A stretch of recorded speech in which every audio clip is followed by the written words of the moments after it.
intolerable. How long have you been involved in trying to see your kids? We finished with each other at the end of October 2001. We're now almost at the end of October 2004, and I am basically no further than I was a year after we had separated or had finished. I had tried with the two solicitors to do things without the courts, because I'd heard what the courts were like, but obviously as a woman she knew what the courts were like, so she decided to go through the courts. And I felt that I had to answer, well, I know that I had to answer a lot of accusations that were untrue about domestic violence, about my kids are scared of me, about beating my kids up, which were totally fabricated. But I felt that the courts looked upon me as that person, which wasn't very nice. Have you ever been tempted to give up? Yes, quite a few times. Only because the mental abuse that my children would have been getting from the ex-missus, because your dad's this, your dad's that, and I didn't want them to go through that. And also mentally, sometimes I can't take it, but within 2 minutes I'm back there and I'm fighting it again. It's scary because kids do lose their dads, and then they're told that the dads have never wanted anything to do with them, but it could be further from the truth. Every year, what the government calls only 15,000 cases go to the family courts. In just 7% of those cases are men allowed to live with their children. The courts reduce the rest of them to Sunday fathers. 4 out of 10 fathers lose touch with their children forever. So why does this happen? Why are fathers forcibly removed from their children?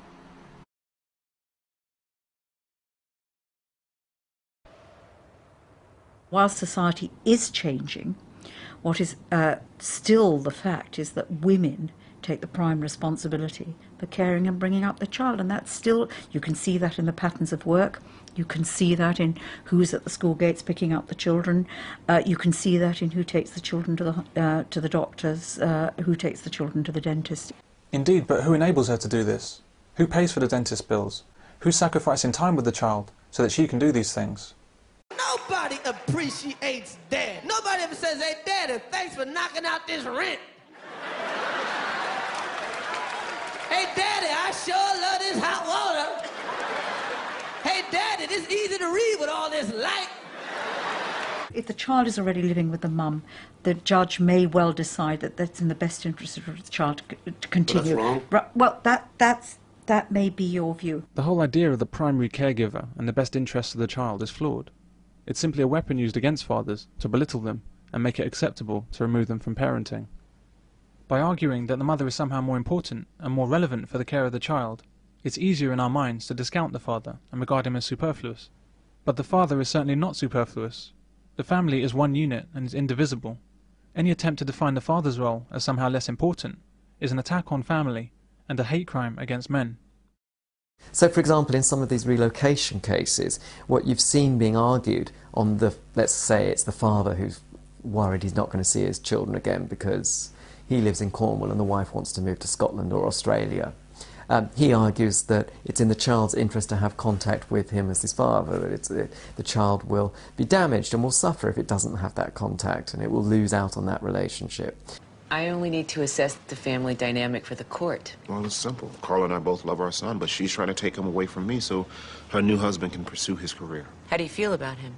Who, Roger? Yes.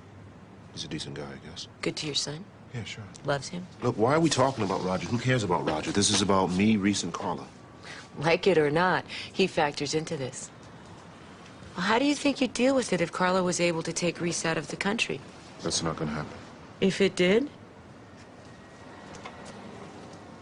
On the other hand, the mother who's relocating might argue that she's got a wonderful job opportunity, or that she's going to return to live where her parents come from, possibly, or she's going back to where she's originally from, and she wants to bring the child up with the benefit of an extended family.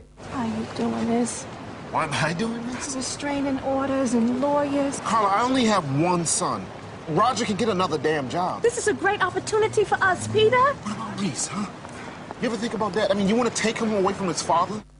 An extended family and the mother having a good job, living in a happy relationship with a new Scottish man, those all might be things that could produce an environment that's going to be best for a child.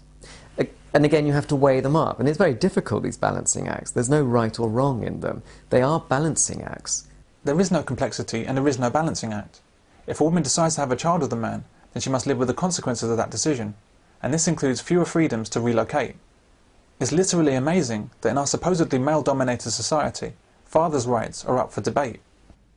All the court can ever do is balance the two and try and work out what they think is going to be in the child's best interests. Well, that's the mantra they use. It's always the best interest of the child. The child's interest is paramount. So they all hide behind that one sentence, but there's an awful lot of people hiding behind what is a very little narrow pillar. I don't know how they all managed to hide behind it for so long. Best interests of the child must be removed from the statutes. It's nonsensical.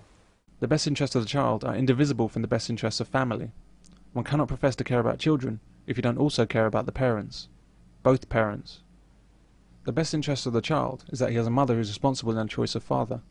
The best interest of the child is that the father is not removed from parenting. The best interests of the child are that both parents are present and have a biological investment in the child. The best interest of the child as it stands today equates only to the best interests of the mother. And while women may see this as some sort of superior position, a victory of sorts over men, women don't actually win anything. The real winners are government and the legal industry. You have laws that, if you stand them up and put the spotlight all over them, are gender neutral. But the practice of that law, all men will know that if you go into court and your wife, she doesn't even have to get a good solicitor. If she decides that she wants A, B and C, she will get A, B and C. As David Morter on one of our helplines, his young boy said to him once, those courts you go to, Dad, they actually work along the lines of Mum wants and the court does it. And he was only a young lad when he said it to him. But even that young lad was aware that when his mother went to court, if she wanted something, she got it. I think it's got to change the mindset of people rather than the law itself. It's the mindset that women actually think that they are divinely right to have the children because they give birth. The continuing nobility of men under these oppressive circumstances is absolutely incredible. A man's not even allowed to be frustrated that he hasn't been able to see his child for years. If he tries to see his children against the mother's wishes, he's a stalker. If he gets angry about being denied contact, he's violent. If he refuses to pay child support without the right to see his child, he's a deadbeat dad. That is not in the best interests of your daughter. Miss Jenkins says she is afraid of you. You are obsessive, aggressive and unpredictable, stalking her in the street. No, Karen, I wasn't stalking. I just wanted to see Lola. It was the only way I could get a glimpse of her, check she was all right. If you love someone, you worry about them all the time. Mr. Flint, you hardly know your daughter, so how can you say you love her? You worry about anything that you say and how you behave will have a bad influence. I mean, I do worry how I behave, so you're careful not to. The minute you swear in there, the minute you get annoyed, they say, look, he's like they said. There's not the fact of the matter that it's been 3 years, you've had it up to here. Take, for example, the requirement to have a welfare officer's report. The government target is 12 weeks.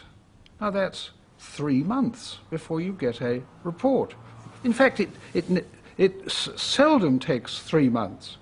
It usually takes 4 or 5 months. Some reports take 4 or 5 months to get done from CAFCAS. One report took 7 months for them to send, and in them 7 months I only see my children 3 times because my ex-partner has said that the children didn't want to see me. Judges rely on CAFCAS reports to do their jobs. But CAFCAS is a feminist institution, riven with prejudice against men. Most reports are from the viewpoint that fathers are unnecessary to upbringing. They'll typically recommend ridiculous contact arrangements. And if the mother disagrees, then even this doesn't happen. The arrangement I have at the moment is 3 weekends out of 4, which is pretty good compared to a lot of dads.